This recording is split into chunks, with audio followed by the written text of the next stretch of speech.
ഉത്തര കേരളത്തിലെ ആദ്യ ECPR ചികിത്സാ സംവിധാനം കോഴിക്കോട് ആസ്റ്റർ മിംസിൽ ആരംഭിച്ചു.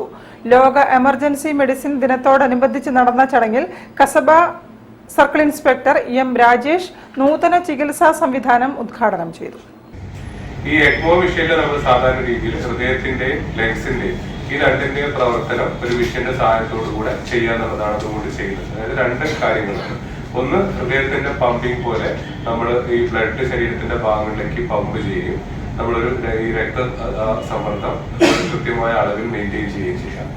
രണ്ടാമത്തേത് ഓക്സിജനേഷൻ. നമ്മൾ ലങ്സിന് കൃത്യമായ രീതിയിൽ വെന്റിലേറ്റർ സഹായത്തോടു കൂടെ പോലും ഓക്സിജന്റെ അളവ് നിലനിർത്താൻ പറ്റാത്ത അവസ്ഥയിൽ നമ്മൾ കൃത്രിമമായിട്ട് ഈ മെഷീൻ ഉപയോഗിച്ചിട്ട് ഈ ഓക്സിജന്റെ അളവ് നിലനിർത്താം.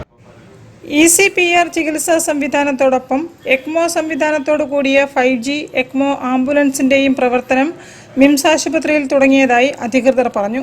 ഹൃദയസ്തംഭനം സംഭവിച്ച് എമർജൻസി വിഭാഗത്തിലെത്തിയ രോഗിക്ക് പുനർജീവന ചികിത്സാ രീതികൾ നൽകിയിട്ടും ഹൃദയത്തിന്റെ പ്രവർത്തനം തൃപ്തികരമായ രീതിയിലേക്ക് എത്താതിരിക്കുമ്പോൾ എക്മോ മെഷീനിന്റെ സഹായത്തോടെ ഹൃദയത്തിന്റെയും ശ്വാസകോശത്തിന്റെയും പ്രവർത്തനങ്ങൾ സുഗമമാക്കുന്നതോടൊപ്പം തലച്ചോറിന് സംഭവിക്കുന്ന ഗുരുതരമായ തകരാറുകളും കുറയ്ക്കാൻ കഴിയുന്ന ചികിത്സാ രീതിയാണിത്.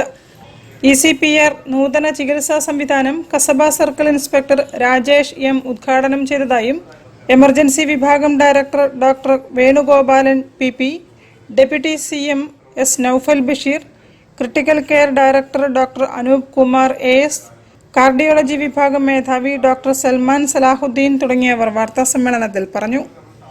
News bureau, Kozhikode.